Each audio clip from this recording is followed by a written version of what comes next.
नमस्कार, आप देख रहे हैं इंडिया टीवी न्यूज। मैं हूं आपके साथ शिवांगी और इस वक्त मेरे साथ मौजूद हैं Omkar Bageria ji, CEO and trustee of VGU Jaipur. आपका इंडिया टीवी बहुत बहुत स्वागत है सर। Thank you ma'am. सबसे पहले अगर बात करें आप हमारी एजुकेशन सिस्टम की, तो देखा जाता है कि ये जो सिस्टम है बच्चों के लिए स्ट्रेस ज़्यादा पैदा कर रहा है। बोर्ड एग्जाम्स हैं, फिर क्या कहते हैं, एंट्रेंस एग्जाम है। तो आपको क्या लगता है कि ये स्ट्रेस कभी कम हो पाएगा? मैम देखिए, जब से न्यू एजुकेशन पॉलिसी आई है सरकार का और एजुकेशन इंस्टीट्यूशंस प्लस टीचर्स का यही ध्येय है कि हम इस स्ट्रेस को ज़्यादा से ज़्यादा कम करें।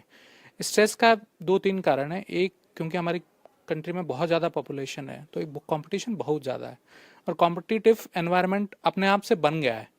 और एजुकेशन एकमात्र तरीका है जिससे आदमी एक जिस लेवल पे भी है उससे नेक्स्ट लेवल पे अगर उसको जाना है तो education is the shortest way to reach that place. और इसीलिए ये एक स्ट्रेस का लेवल है। बट क्योंकि नई एजुकेशन पॉलिसी में बहुत सारे ऐसे तरीके हैं जिनसे इस स्ट्रेस को कम करने की कोशिश की गई है, तो होपफुली हम सभी चाहते हैं कि ये स्ट्रेस लेवल जो है आने वाले समय में कम हो। सर इसी पे अगर हम बात करें हमारी यूनिवर्सिटीज़ की, कॉलेजेस की, सीट्स अभी भी कम है और स्ट्रगल वही बना हुआ है। और वैसे ही जब बच्चे पढ़ के निकलते हैं तो एम्प्लॉयबिलिटी अपॉर्चुनिटीज़, एम्प्लॉयमेंट की अपॉर्चुनिटीज़ जो है वो भी कम है। तो एक तरह से स्ट्रगल बना हुआ है। इस स्ट्रगल को कैसे हम वो सॉर्ट कर सकते हैं बच्चों के लिए? मैम देखिए, जो एम्प्लॉयमेंट की बात है, ऐसा नहीं है कि हमारे यहाँ पे एम्प्लॉयमेंट अपॉर्चुनिटीज़ कम है, एम्प्लॉयमेंट बहुत है।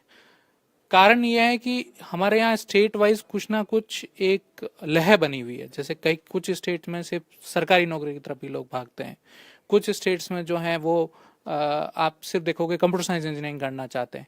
ये इसलिए है क्योंकि उन्होंने अपने आसपास वालों को यही देखा है और उन्होंने देखा है कि कंप्यूटर इंजीनियर है, आईटी करने गया, आज 50 लाख का पैकेज बना रहा है, तो उनको बहुत आसान से लगता है और वो उसी लहर में चले जाते हैं। अगर आप अलग तरह के कोर्स करेंगे और कुछ यूनिक करेंगे, आज एम्प्लॉयमेंट अपॉर्चुनिटीज की कोई कमी नहीं है। जो इस तरह के हो रहे हैं उसमें सरकार का भी ध्येय और मेरे ख्याल में बाकी इंडस्ट्री भी कोशिश कर रही है कि हम जो एक साथ जहां रिक्वायरमेंट से ज़्यादा बच्चे आ रहे हैं उन सब कोर्सेज में या उन सब फील्ड्स में कुछ ऐसा किया जाए कि उनको दूसरे कोर्सेज में यूटिलाइज किया जाए।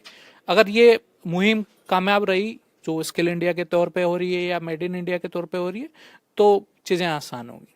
सर एक और सवाल, 5 स्किल्स जो आपको लगता है कि बच्चों के पास होनी चाहिए टू अपने लाइफ के चैलेंजेस को फुलफिल करें और साथ ही आगे अच्छा काम करें। 5 स्किल्स जो हर बच्चे के पास होनी चाहिए। सबसे पहले है फोकस, क्योंकि आदमी फोकस नहीं रहता, आज मैं ये कर रहा हूँ कल दूसरा कोर्स करने लग जाता हूँ, so that will not make you employable or give you strength in the life.